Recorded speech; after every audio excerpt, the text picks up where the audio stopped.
কিনা? তাহলে বোঝা যায় শব্দ বুঝতে হবে, ইসলাম বুঝতে হবে, কোরআন বুঝতে হবে, বেলায়েত বুঝতে হবে।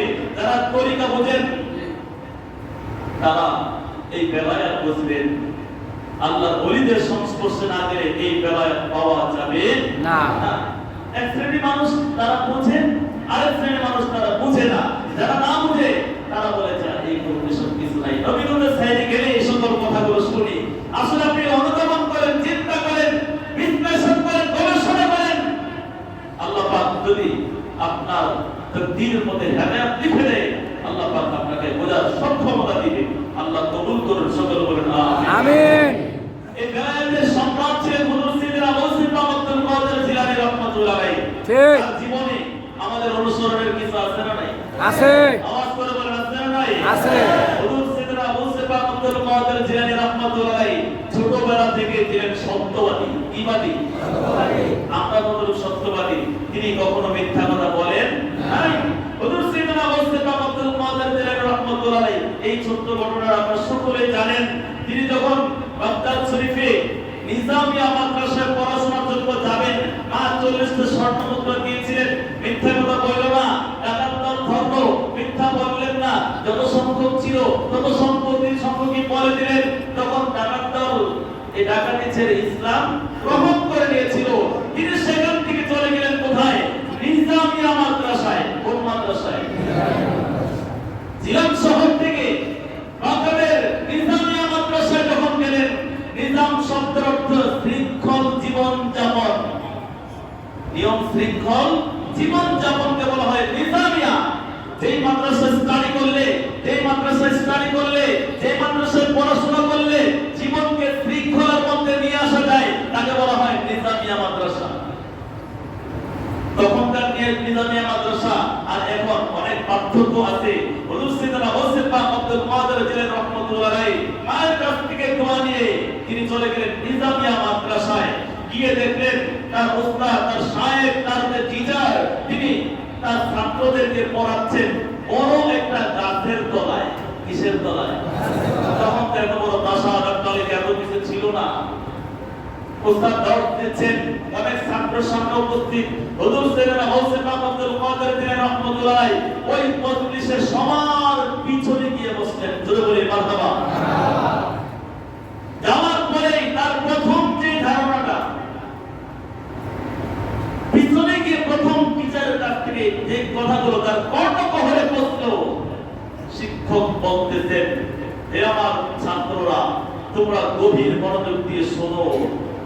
যখন কেউ ঈমান গ্রহণ করে তখন সে সাধারণ সকল মানুষগুলো থেকে একটু আলাদা হয়। কথাটা কি কঠিন বললাম না সহজ? কি বললাম? যখন কেউ ঈমান গ্রহণ করে তখন সে সাধারণ সকল মানুষগুলো থেকে আলাদা হয়। যদি বললাম কদমতলী কলেজ মাঠে 1000 সনাতন ধর্মাবলম্বী মানুষ আছে, হঠাৎ করে একজন বলল আমি ইসলাম গ্রহণ করব। তিনি উচ্চ স্বরে বলেন লা ইলাহা ইল্লাল্লাহু মুহাম্মাদুর রাসূলুল্লাহ সাল্লাল্লাহু আলাইহি ওয়াসাল্লাম। এখন 1000 মানুষ থেকে সে আলাদা কিনা? কথা বলেন। তাকে আরো 99 জন ইসলাম গ্রহণ করলেন। এই 1000 মানুষ থেকে 100 মানুষ আলাদা হলো। ইমানদার ওই শিক্ষক একজন বলতেছেন, সাধারণ মানুষগুলো থেকে যখন কেউ ঈমান গ্রহণ করে সাধারণ মানুষগুলো থেকে ইমানদাররা আলাদা হয়ে যায়। প্রথম বাক্য কে বলতেছে? হুজুর সাইয়েদনা গৌসুল পাক আব্দুল কাদের জিলানী রাহমাতুল্লাহ আলাইহি। কোন মাদ্রাসায়? নিজামিয়া মাদ্রাসায়। কোথায়? গাছের নিচে। সবার সামনে না পিছনে? হুজুর সাইয়েদনা গৌসুল পাক আব্দুল কাদের জিলানী রাহমাতুল্লাহ আলাইহি সবার পিছনে। প্রথম বাক্য শুনলেন, সাধারণ মানুষগুলো থেকে যখন কেউ ঈমান গ্রহণ করে তখন তারা সমগ্র সাধারণ মানুষগুলো থেকে আলাদা হয়। আলাদা কতজন? 100 জন। কতজন? 100 জন ঈমান গ্রহণ করেছে। দ্বিতীয় বাক্য বলতেছি, বিচার বলতেছেন, সমগ্র শিক্ষার্থী সহ হুজুর সাইয়েদনা গৌসুল পাক পিছন থেকে শুনছেন। ওই 100 জন যারা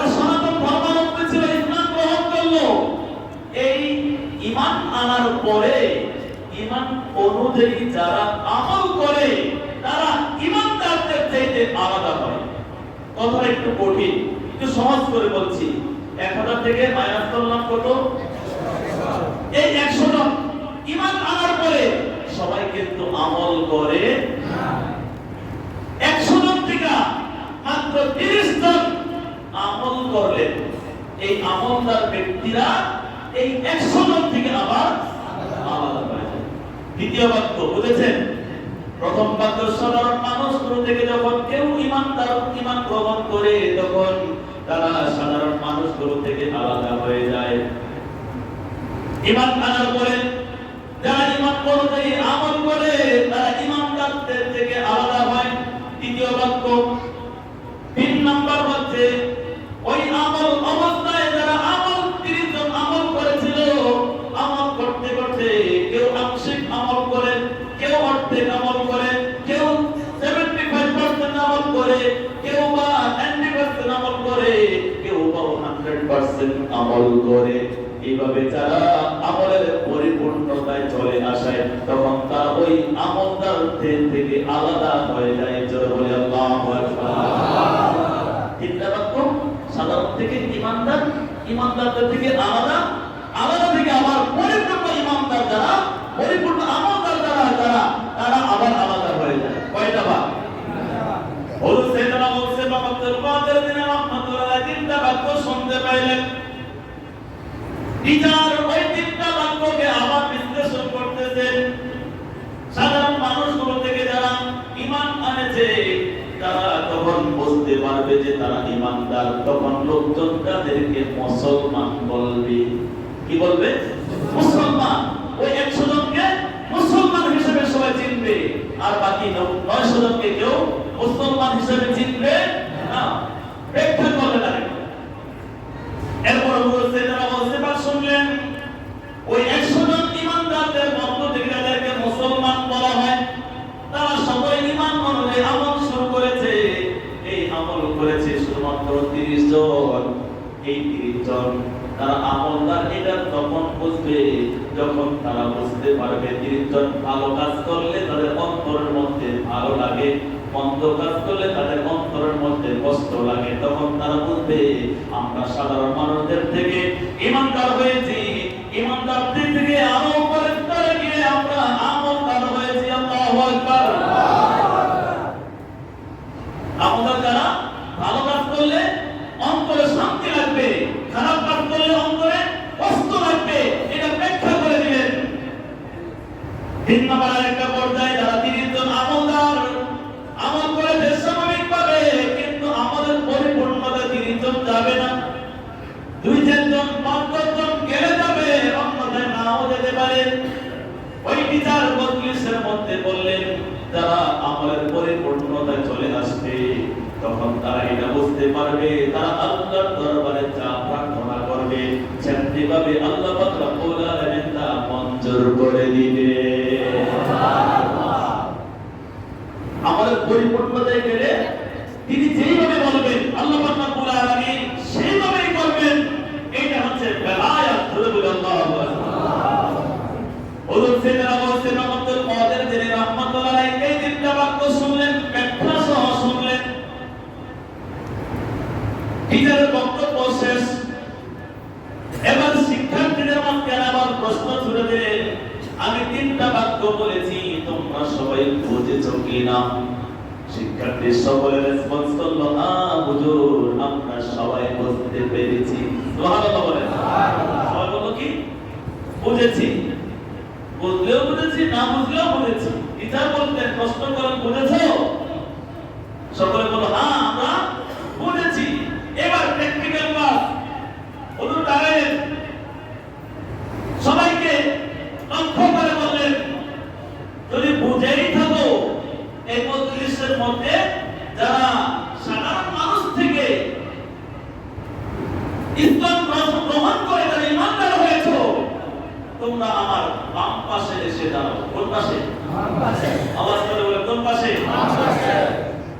2 নাম্বার, যারা ঈমান গ্রহণ করার পরে আমল করেছো, আমলদার হয়েছো তোমরা আমার সোজা বরাবর দাঁড়াও।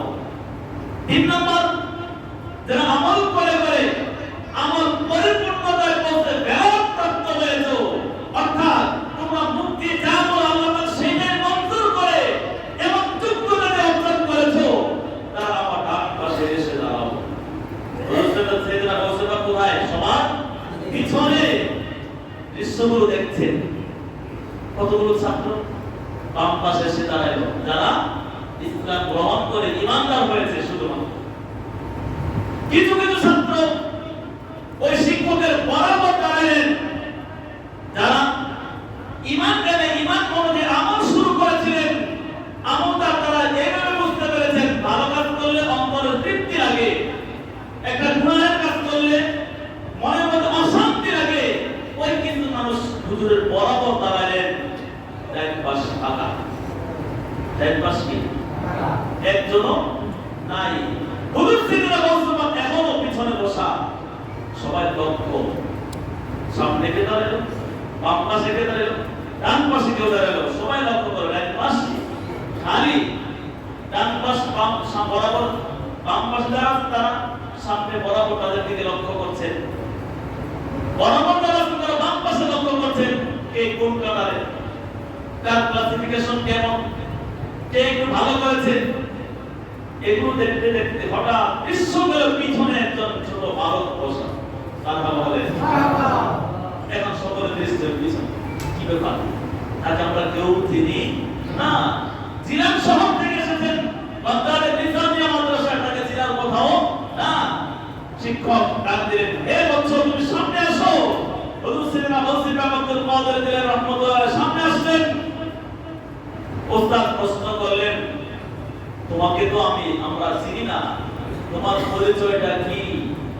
তিনি আদরতার সাথে পাল্টা প্রশ্ন করে, হুজুর আপনি অনুমতি দিলে একটা প্রশ্ন করতাম, প্রশ্ন করার পরে আমি আমার পরিচয়টা দিতাম।